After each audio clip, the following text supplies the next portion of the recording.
The sun had not yet risen, but the heat was already gathering over the wide, cracked surface of the airfield.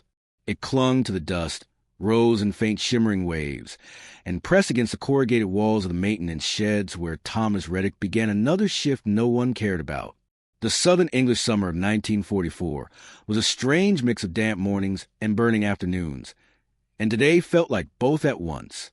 A thin mist drifted across the tarmac, yet the air inside the hangar felt warm enough to sting the skin. Thomas moved through it with practiced quiet, boots scuffing gently across oil-stained concrete, a wrench hanging from his belt like an extension of his hand. He was 22, strong from a childhood spent hauling coal buckets for his father, and yet every pilot who walked past him treated him like he was 12. They tossed comments over their shoulders, half jokes, half dismissals, about whether he knew the difference between a torque wrench and a soup spoon.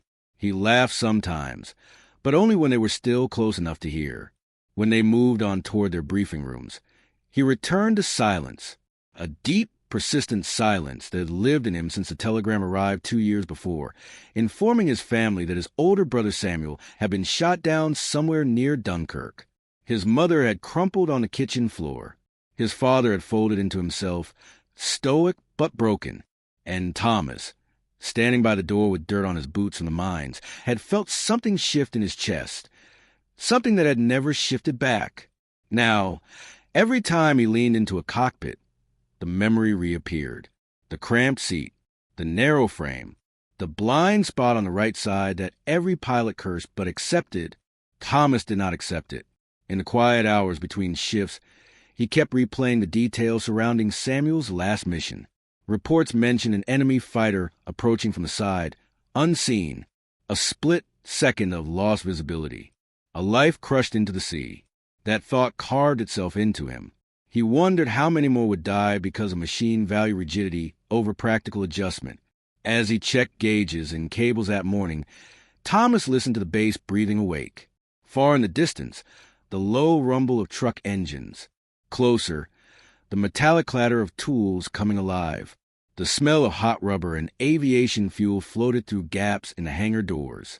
He lifted the canopy of a Spitfire and rested his forearm on the edge. Light from the rising sun slipped across the metal and caught the faint scratches left by the pilot who last sat there. He imagined Samuel's hands gripping similar controls, tightening on them as he banked into a turn he could not fully see. The other mechanics liked Thomas because he worked hard and talked little. They thought his silence meant simplicity. But inside, his mind spun relentlessly. He noticed patterns others ignored, how pilots described certain failures the same way, how their complaints circled back, again and again, to the limited view during left and right rolls.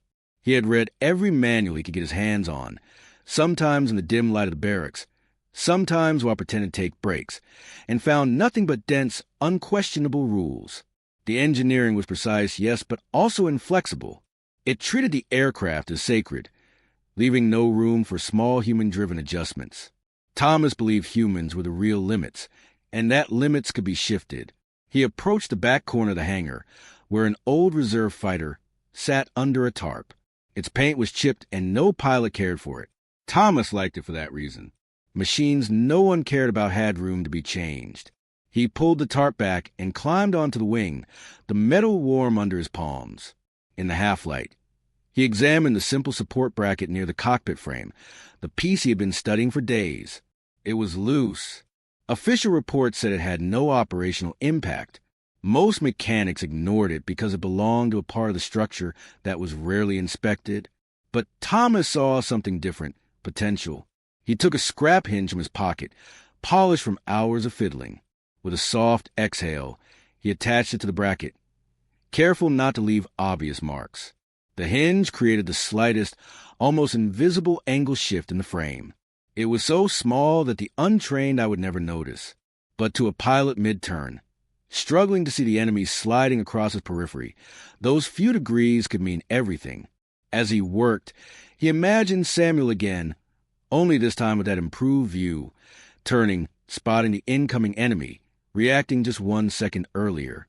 In that imagined world, the telegram never existed. Footsteps echoed behind him. Thomas froze, then slowly turned. A crew chief walked past, yawning, barely glancing in his direction.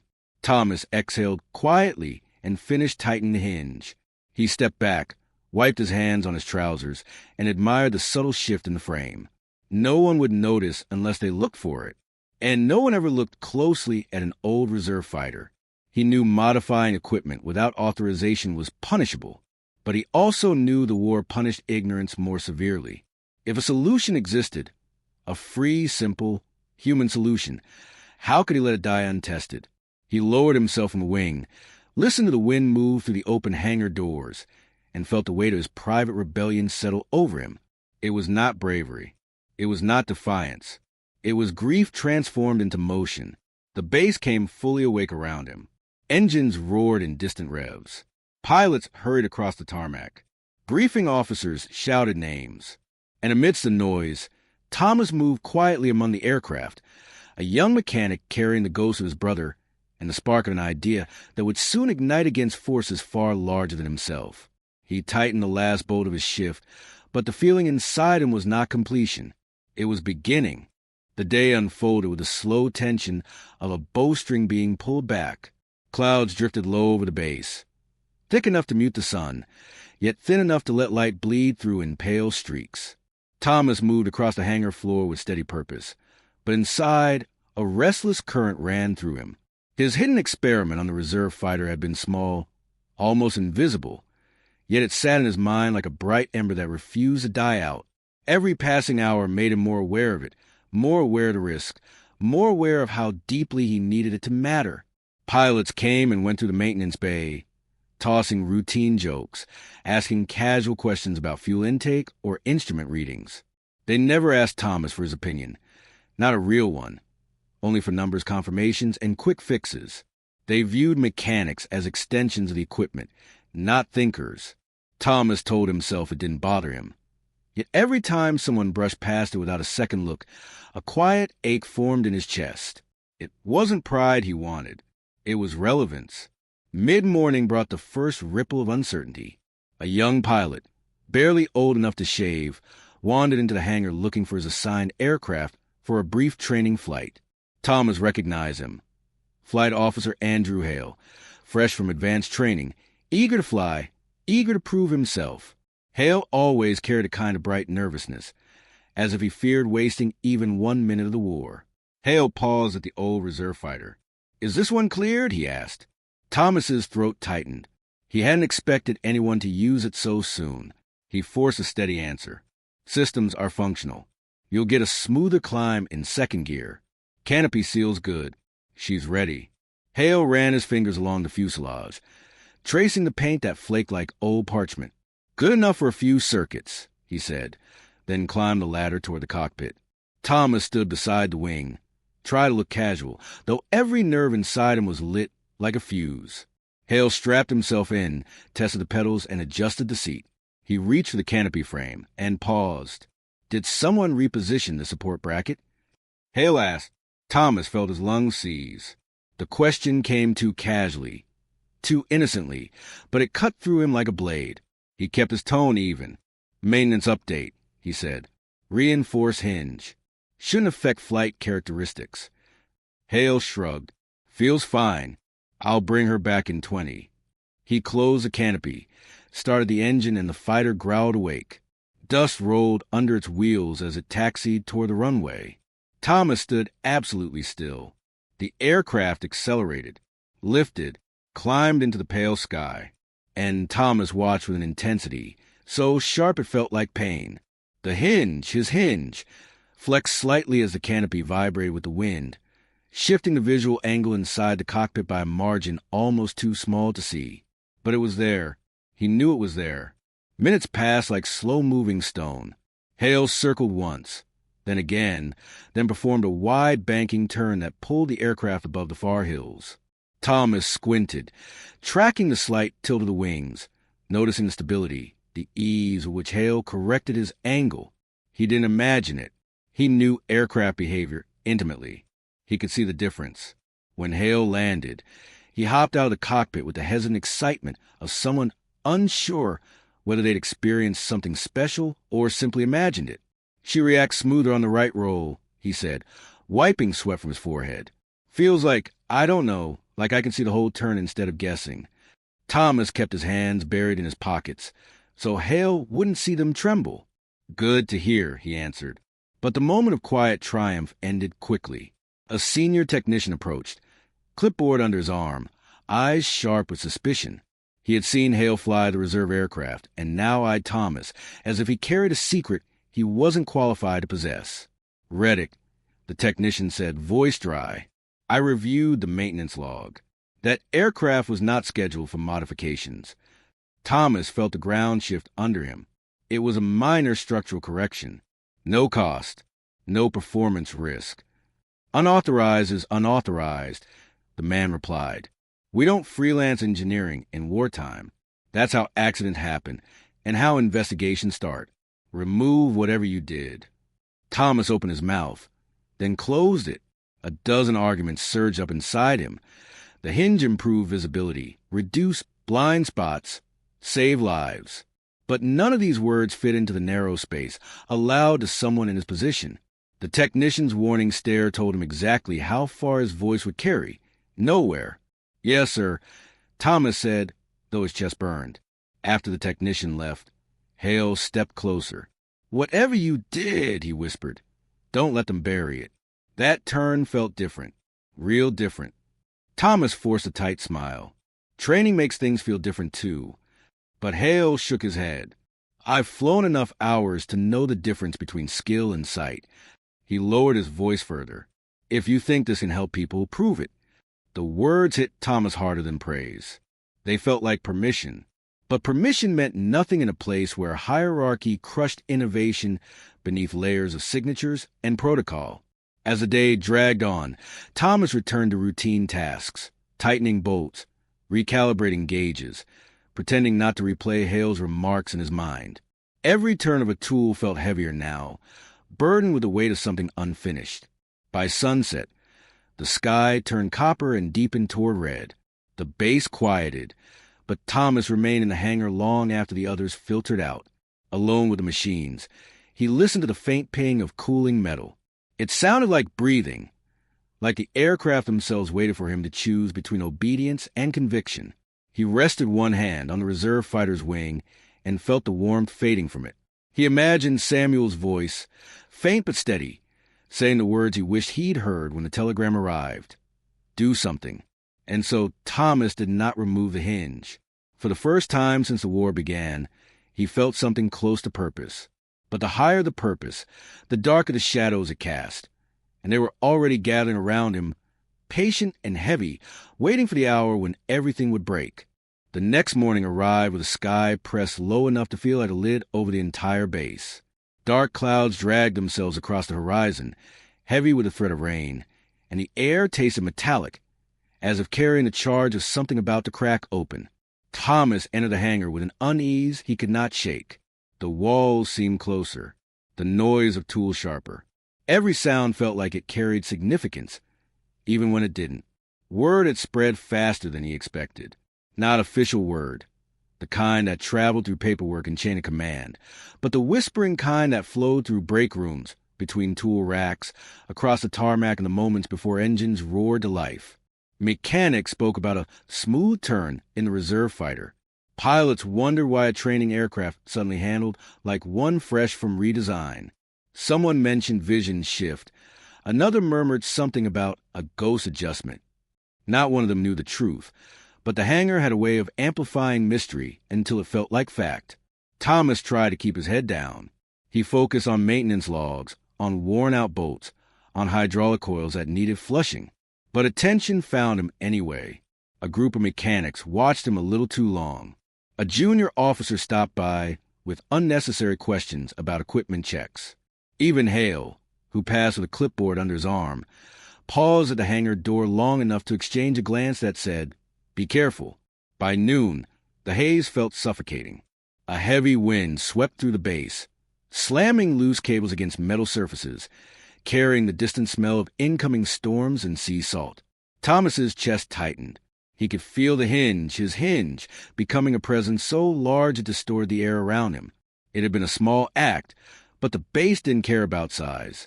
It cared about order. He retreated to quietest corner of the hangar, behind a row of grounded aircraft awaiting deep inspection.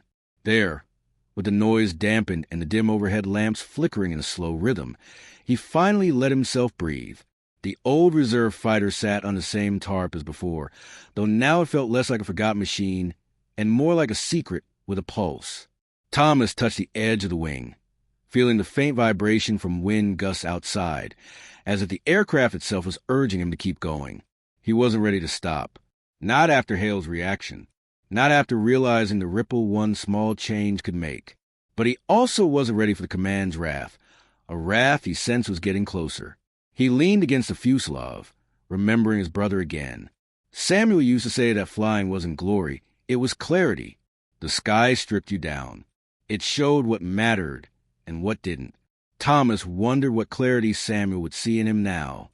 A mechanic meddling where he shouldn't? Or a brother trying to save lives too late to save his own? Footsteps interrupted the thought. A senior officer entered the hangar. Squadron Leader Arthur Crowden, a man known for his sharp uniform, sharp eyes, and sharper intolerance for deviation.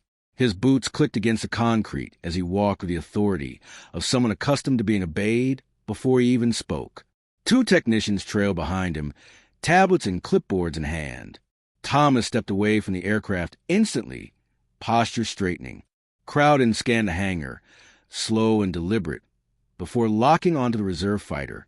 This aircraft, he said, was reported to have shown unexpected turn responsiveness during a training flight yesterday. Thomas kept his expression neutral, though his pulse thumped painfully in his throat. Crowden approached the aircraft, his gloved hand brushing against the canopy frame with a softness that contradicted the severity in his voice. Unexpected behavior is rarely a blessing. It is usually a symptom. One of the technicians leaned close to the bracket, squinting. "Sir, something's been altered." Thomas felt his stomach drop. Crowden turned. "Reddick." His name struck the air like a verdict. Thomas stepped forward.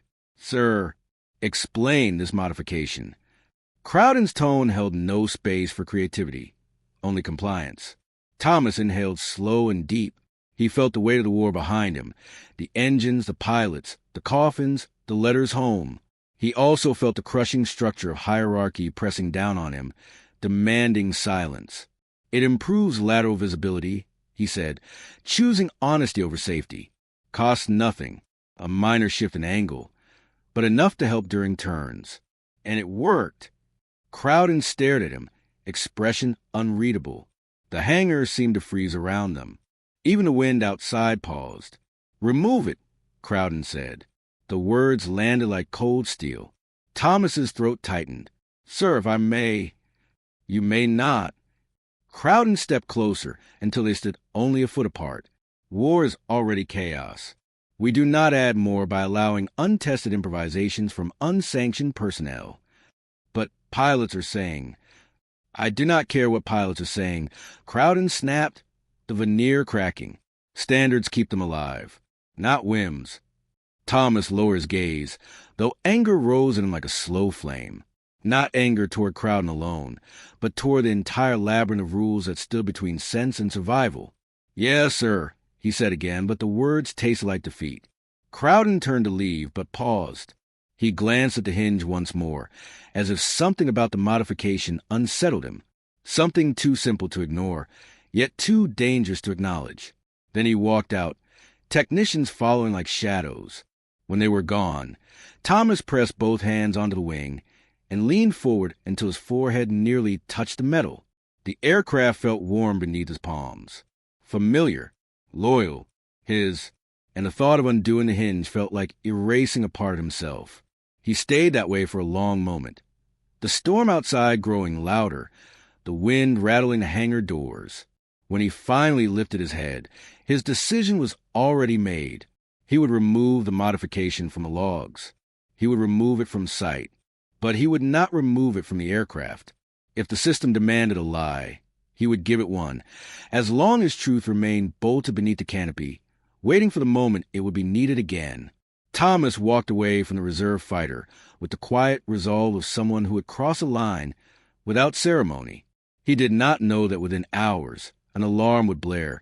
The sky would fill with enemy movement, and the fate of the hinge and everything tied to it would be forced into the light. The storm never fully broke. Instead, it hung over the base like a threat waiting for permission. Gray clouds pressed low, trapping the air in a heavy stillness. Thomas moved through the hangar with tense purpose, checking the instruments on aircraft that would not fly today, wiping oil from his hands, trying not to think about the hinge he had refused to remove. The world felt suspended, as if every breath belonged to the moment before impact. Impact arrived at 1542. The alarms wailed without warning, a rising metallic shriek that sliced through the dull afternoon. Technicians jerked upright. Pilots sprinted from briefing rooms. Officers barked orders into radios. Thomas felt the vibration of the alarm in his ribs. Shaking loose every buried fear, he kept hidden under tools and silence. A voice crackled over the loudspeakers. Enemy aircraft approaching from the southeast. Estimated 3 minutes to coastal breach.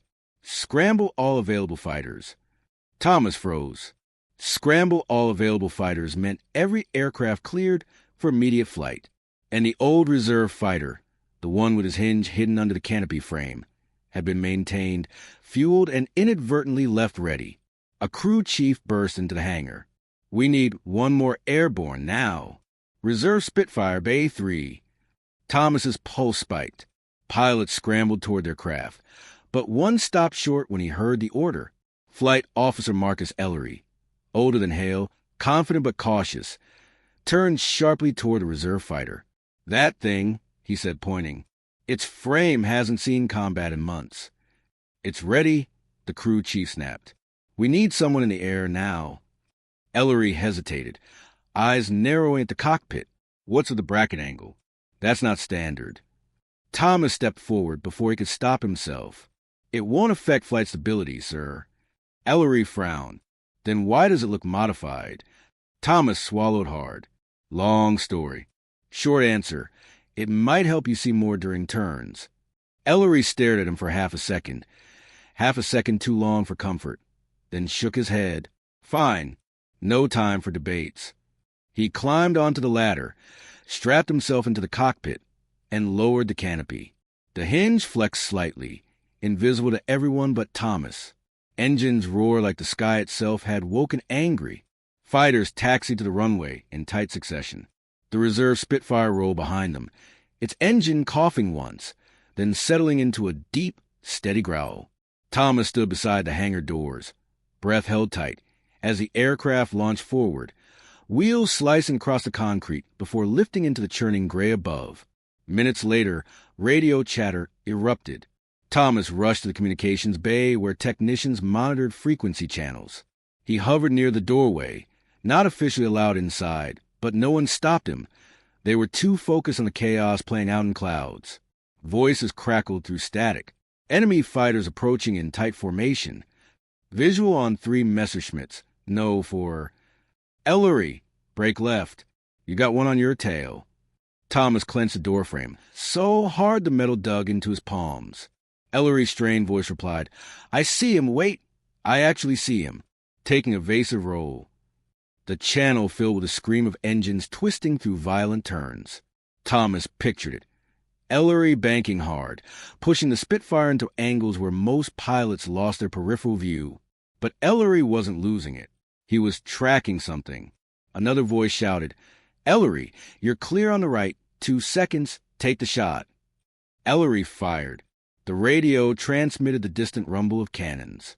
"One enemy down," someone called out. Thomas's heart pounded. But then a new tone cut through the channel. "Fear. Ellery, you've got another coming in from your blind." "No, I've got him," Ellery said, breath ragged. "I can see the whole sweep. Turning now." The maneuver he executed was a kind pilots avoided and less forced, a tight-angle reversal during a steep bank. Normally suicidal, but not today. Another burst of cannon fire. Second enemy down. Technicians stared at one another in disbelief, but the fight wasn't finished. Static surged. Ellery. Third bogey diving from above. Hard right. Hard right. Thomas whispered, "Come on, come on." Ellery's voice arrived through clenched teeth. Executing roll. He's overshooting, climbing. A violent roar. Then, he's breaking off. Ellery's clear. The room erupted in shouts. But Thomas felt only a trembling release inside his chest, a flood of relief mixed with awe. The hinge had done more than he imagined. It hadn't just improved visibility. It had changed timing. It had changed survival. Minutes later, when Ellery's voice returned, it was barely a whisper. Request permission to land. Fuel low. Hands shaking. Permission granted, the tower replied with rare softness. Thomas ran back to the hangar as the reserve Spitfire glided in, battered, scorched along one wing, but alive, unmistakably alive. Ellery climbed out slowly, helmet under his arm, face pale and shining with sweat. He stepped onto the tarmac, looked at Thomas, and said the words that would burn themselves into memory. That adjustment saved my life. Thomas felt the weight of the war, the tools, the silence, the grief, everything. Collapsed inward for a moment, so intense he thought he might fall. But before he could respond, officers surrounded Ellery, pulling him away, demanding reports, explanations, confirmations. The glare they cast at the aircraft, and at Thomas, was colder than the wind sweeping across the runway. Within minutes, the reserve fighter was cordoned off. Within an hour, the modification was declared unauthorized. And by sunset, the hinge, the one piece of scrap metal that had changed the course of a single desperate dogfight, was ordered removed from every record, every aircraft, every conversation. The sky dimmed to orange, and Thomas stood alone on the tarmac, realizing he had just crossed into a new battlefield, one where the enemy did not wear uniforms or fly machines. It wore authority, and it had noticed him. Night rolled in slowly, swallowing the edges of the airfield in a deep blue hush. The storm clouds that threatened all day finally drifted north, leaving behind a heavy stillness broken only by the ticking of cooling engines and the distant groan of hangar doors settling into place. Thomas stood in the shadow of the maintenance bay, watching officers cluster around the reserve Spitfire as though it were a dangerous artifact. Their voices carried across the tarmac in clipped, guarded tones. None of them looked at him, not directly, but he could feel their attention hovering like a spotlight turned just slightly away. Ellery's after-action report had already been stripped of emotion, reduced in numbers and tactical details. The word visibility did not appear once in the typed summary a clerk posted on the message board, nor did the phrase field of view. There was no mention of the hinge, no suggestion that a small shift in cockpit design had altered the outcome of a battle. The victory was filed under pilot initiative, enemy miscalculation, and favorable maneuver timing. Thomas read the report twice, jaw tightening, before stepping back into the empty corridor. Pilots hurried past him, exchanging whispers. Mechanics moved equipment from one bay to another, giving him glances filled with curiosity, caution, or both. People knew something had happened, something unusual, but the official story smothered the truth before it could spread. He walked toward the back of the hangar, where the reserve Spitfire now sat under tight guard. A fresh line of yellow tape wrapped around his perimeter as if it were radioactive. A pair of military police stood nearby, rifles slung loosely at their sides, looking bored but alert enough to stop anyone who came too close. The canopy reflected the floodlights in pale streaks, and for a moment Thomas saw himself there, warped, ghost-like, almost erased. A figure emerged in the gloom behind him. It was Hale, the young pilot who had first flown the altered aircraft. He approached in a quiet rush, glancing over his shoulder before speaking. "They're shutting it down," Hale said. "I heard them in the officers' mess. They want this whole thing buried. They say acknowledging it would raise questions about engineering oversight." Thomas exhaled slowly. "It was never about praise," he said. "I just wanted pilots to see what my brother couldn't." Hale's expression softened. "I know, but they don't want simple solutions. Simple solutions make them look blind." For a moment, neither spoke. The air settled around them, warm and dry now that the storm had passed. In the distance, a truck engine started, humming low as it moved equipment toward the far runway. Hale lowered his voice further. "Ellery told me what happened up there. He said the angle change gave him seconds, literal seconds, during those rolls. He said it felt like someone turned on a light inside the cockpit. Thomas swallowed. Then why won't they listen? Because saving lives isn't the same as saving reputation, Hale said, bitterness creeping into his tone. They'll never admit the design missed something so basic a mechanic fixed it with scrap metal. A long silence stretched between them. Thomas felt the weight of every decision he had made. He wondered if Samuel would think he had done enough or too much, whether he would have been proud or afraid for him, whether he would have told him to keep fighting or to stay out of the line of fire before the system crushed him entirely. Hale stepped back, worry flickering across his face. They're watching you, Thomas. Be careful. Then he turned and disappeared into the hangar's glow, leaving Thomas alone with the murmurs of wind and metal. Hours passed. The bass gradually quieted until only the deepest background hum remained. Thomas walked the length of the tarmac, hands in his pockets, head bowed as he moved through pools of orange lamplight. Every step felt like the slow release of something tightly held. He eventually stopped beside one of the grounded fighters. Not the reserve aircraft, not his creation, but just another machine in the endless line of machines the war demanded. Its fuselage reflected the last trace of daylight, still clinging to the horizon. Thomas stared into it, seeing his own silhouette stretched and distorted across the metal. A man no one praised. A man no one noticed. A man who had changed everything and would receive nothing. And still, he didn't feel regret. He felt steady. He understood something now. Something Samuel perhaps understood long before his plane went down. Heroism was rarely loud. It rarely stood on podiums. Most of the time it lived in the quiet corners of the world, shaped by hands no one remembered and decisions no one recorded. Thomas placed his palm against the cool metal. In its reflection, he saw not a defeated man, but one who had chosen humanity over approval, one who had cut through the clutter of bureaucracy with the simplest tool a person could wield. Ingenuity born from grief, sharpened by purpose. Behind him, the airfield lights flickered once, then held steady. Tomorrow he would return to his tools. He would tighten bolts, adjust gauges, smile politely when pilots ignored him. The hinge would be gone from the reserve fighter by morning, replaced by the uniformity command demanded. But the idea, the proof, had already escaped their control. Pilots talked. Mechanics whispered. Change had a way of surviving, even when forbidden. And somewhere over the channel, in the dark, quiet sky where Samuel once flew, Thomas imagined a plane banking into a turn with that extra sliver of vision. A human second reclaimed from the jaws of war. He closed his eyes, letting the moment settle deep inside him. Courage wasn't always recorded. Sometimes it lived only in the metal, in the memories of those who survived, and in the silhouette of a mechanic who dared to believe a scrap hinge could save a life. He stepped back from the fuselage, leaving behind the faint reflection of a man who had changed battles without ever firing a shot. And as the night deepened, Thomas Reddick walked across the airfield, anonymous, uncelebrated, but forever part of the quiet machinery of survival.